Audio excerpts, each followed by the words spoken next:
Si le tri du verre existe depuis des décennies, le tri sélectif dans les bacs jaunes a mis un peu plus de temps à se mettre en place. Sur le territoire du SICTREM, vous triez vos papiers et emballages depuis 2002. Trier, c'est pas compliqué. C'est quoi comme bruit? C'est du verre, très bien. En verre, seuls les emballages se recyclent. Bouteilles, pots, bocaux. Un verre de vin, une assiette, une tasse ou un miroir n'ont pas la même composition chimique. Direction déchetterie ou ordures ménagères. Ici, on ramasse du papier carton. Dans les bacs jaunes, les papiers et les emballages se recyclent. Mais lesquels? Tous les papiers. Journaux, magazines, prospectus, courriers, enveloppes, même celles avec fenêtre, annuaires, etc. On évitera seulement les papiers spéciaux tels que le papier absorbant, le papier toilette, le papier cadeau, le papier calque ou encore le papier sulfurisé. Dans le bac jaune, vous pouvez également placer vos emballages. Mais lesquels? Les petits emballages en carton comme les boîtes de céréales et les boîtes à œufs, les briques alimentaires, soupe, jus de fruits, les emballages métalliques comme les boîtes de conserve, les canettes, bidons de sirop et même les barquettes en aluminium. Pas la peine de gaspiller de l'eau potable pour les laver, il suffit de bien les vider. Pour les emballages plastiques, il faut se poser la question suivante.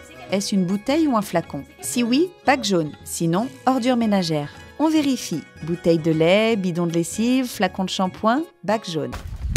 Pot de yaourt, barquette en plastique sur emballage, poubelle ordinaire. Facile, non?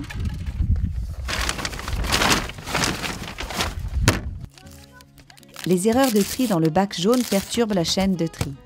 Les cartons trop grands bloquent les machines. Les bouteilles en verre et les seringues risquent de blesser les agents de tri. Les déchets alimentaires ou les couches culottes rendent leur travail très difficile. Par ailleurs, ces erreurs de tri ont un double coût, puisqu'après avoir traversé un premier circuit, elles doivent ensuite être renvoyées à l'incinération. Et si vous n'avez pas de bac jaune? Deux solutions. Contactez le SICTREM pour en obtenir un gratuitement ou vérifiez si vous n'êtes pas concerné par la collecte en apport volontaire. Oh bah maman, il n'y a plus de lait. Oh bah c'est pas grave, mets-le dans le sac et on va les apporter à la borne d'apport volontaire. C'est quoi la borne d'apport volontaire? Viens avec moi, tu verras. On n'a qu'à y aller tous les trois pour découvrir. De quoi s'agit-il? Des colonnes enterrées d'une capacité de 5 mètres cubes vous permettent d'évacuer vos déchets, tels que les ordures ménagères, tri sélectif et parfois verts, 24 heures sur 24 et 7 jours sur 7. Ce système, qui permet une maîtrise des coûts de collecte, présente bien d'autres avantages. Conditions de circulation et de collecte facilitées, problèmes de stationnement gênants réduits, moins de véhicules lourds sur les routes, absence de bacs sur la voie publique ou encore meilleure hygiène. Ces colonnes bien intégrées dans l'aménagement urbain sont accessibles aux personnes à mobilité réduite. Voilà, c'est ça une borne d'apport volontaire. Celle-là, il faut mettre des bouteilles et flacons en plastique, des petits cartons briques alimentaires, du papier et des emballages métalliques. Et ça, c'est ce qu'il ne faut pas jeter. Et ça alors, on le met où? Ici. Là, tu le mets.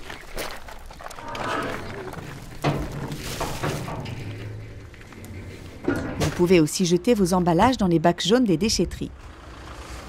Oh, qu'est-ce que vous amenez comme déchets? Ces installations vous permettent d'évacuer la plupart de vos déchets que vous devrez trier pour être mieux valorisés. Bonjour, je m'appelle Laurent, je suis responsable des 3 déchetteries du SICTREM de la Vallée du Loing. Ces 3 déchetteries sont basées à Chaintraux, La Chapelle-la-Reine et Saint-Pierre-les-Nemours, Saint-Pierre-les-Nemours étant la plus grande. Le maximum de nos déchets est recyclé et repart pour une nouvelle vie. Pour toute question sur les déchetteries, n'hésitez pas à contacter le SICTREM au numéro vert. Merci, à bientôt. En conclusion, une fois les quelques règles de base connues, il est très simple de trier ces déchets. Les bénéfices environnementaux et économiques dépendent de la qualité et de la quantité de votre tri. Mais quantité ne veut pas dire surconsommer. Si j'achète un produit présenté dans un suremballage carton, je mets ce carton dans le bac jaune. Mais je peux faire encore mieux, acheter le même produit sans suremballage. Finalement, la quantité et la qualité du tri ne dépendent que de vous. Alors, à vous de jouer!